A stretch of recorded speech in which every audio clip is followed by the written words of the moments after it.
Guys, samahan niyo ako today na magluto. Yes, si Donna magluluto. At tayo ay magpalaki-palalo ng bilbil. At magluluto ng pork paksiw. Wow. So, tama nga kayo sa narinig. It's pork paksiw. Hindi tayo maglalechon paksiw kasi wala tayong pambili ng lechong paksiw. Charis! So, yun, nag-crave lang naman ako sa lechong paksiw. So, natuto lang ako at napanood ko lang ito sa TikTok. So, tatry natin. Tignan natin kung ano magiging reaction ng mga kasama ko dito sa bahay. Anyway, tara na, samahan niyo ako. In 3, 2, 1. Magluluto tayo ng pork paksiw. So, ang ginawa ko is, pinapaluto ko muna yung karne. Hindi ako naglagay ng oil kasi magkakaroon siya ng oil din naman sa mismong katas niya. Luto pa natin ito. Pero, nilagyan ko na siya ng asin at paminta. Ayan. So, wait lang natin. After 20 minutes. Ayan. So, kumulong-kumulo na siya. Ngayon, ang gagawin natin next is i-set aside na natin ito. Set aside lang natin. Ayan. So, may natira pa yung mismong mantika galing sa mismong baboy. So, ngayon prepare kayo ng bawang sibuyas at saka siling labuyo. Ay, siling haba. So, yan. Igigisa natin. Igigisa natin ng bawang. At igisa din natin ang sibuyas. Pagluto na, saka natin lalagay yung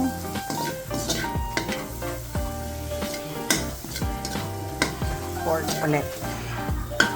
So, syempre, lalagyan na natin yung pork para malasa yung aroma ng bawang sa sibuyas. Luluto natin siya para magka-oil ulit.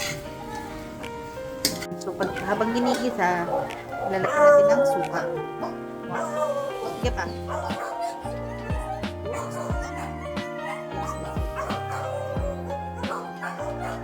So, pag nalagyan na ng suka, ihalo-halo. Pag nahalo na,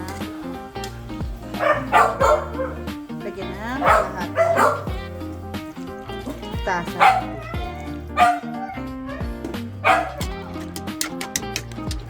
So, since kumukulo-kulo na, nalagyan natin siya na, syempre, hindi siya magiging siyang paksiw. Ay, pork kasi kung walang mga tomas.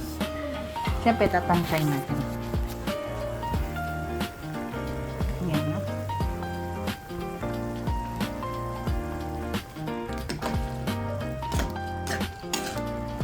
Halo-halo.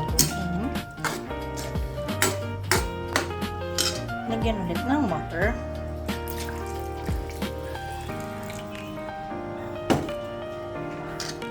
Lagyan din natin ng oyster sauce para magkaroon ng alat at tamis.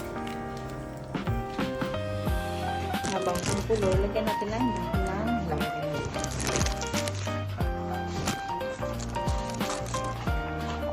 Lagyan natin ng asukal. At halo-haloin. Next, pinagpulilagyan natin ng siling labuyo. Ay, siling haba. Pero optional naman ito. So, ito na siya. Tumiyan ko ng sabaw para may sabaw mga tao at saka mga aso. Charis. So, medyo maanghang siya.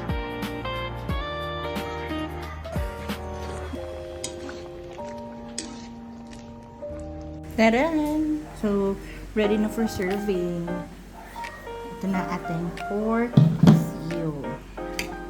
Taran! Tara na at kumain na. Sinaman yung reaction ni Ethan.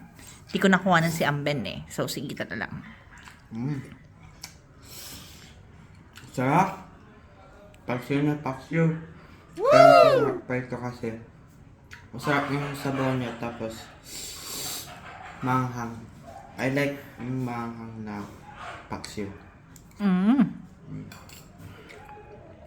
out of 10. Tara, may pa-ratings pala siya. Hindi matatapos ang video pag hindi natin titikman yung sarili nating luto. Pero hindi ko lalagyan ng sili. Alisin ko yung sili. Yung karne lang siya kasabaw. Saucy! Ayan. Ako ba ay madidismay? Actually, hindi ko kasi siya tinitikman pag nagluluto ako. Tinitikman ko na lang sa huli. Sanay kasi ako ko na si Bricks yung kapag patikim, tikman mo nga, kulang ba, ganun. So, ngayon, titikman natin. So,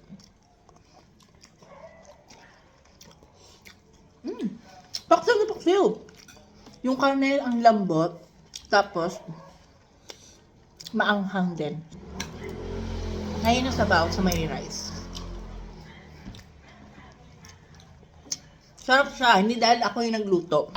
Kundi masarap talaga siya kasi medyo maarte ako pagdating sa paksiw. Since nag-crave nga tayo sa lechong paksiw, at wala namang lechon dito, so may pork naman sa rest, so why not maging, tayo, mag-isip tayo ng mga bagay na makukuha natin yung mga cravings natin kahit na wala yung bagay na yon. So, may maging resourceful lang tayo sa mga bagay-bagay, sa mga pagkain, ayun. Yung si Ethan kumakain pa rin. Ayun guys, so, maraming salamat sa pagsama niyo sa akin. Although hindi naman totally like vlog na vlog talaga, pero, ayun, hanggang sa muli guys, bye!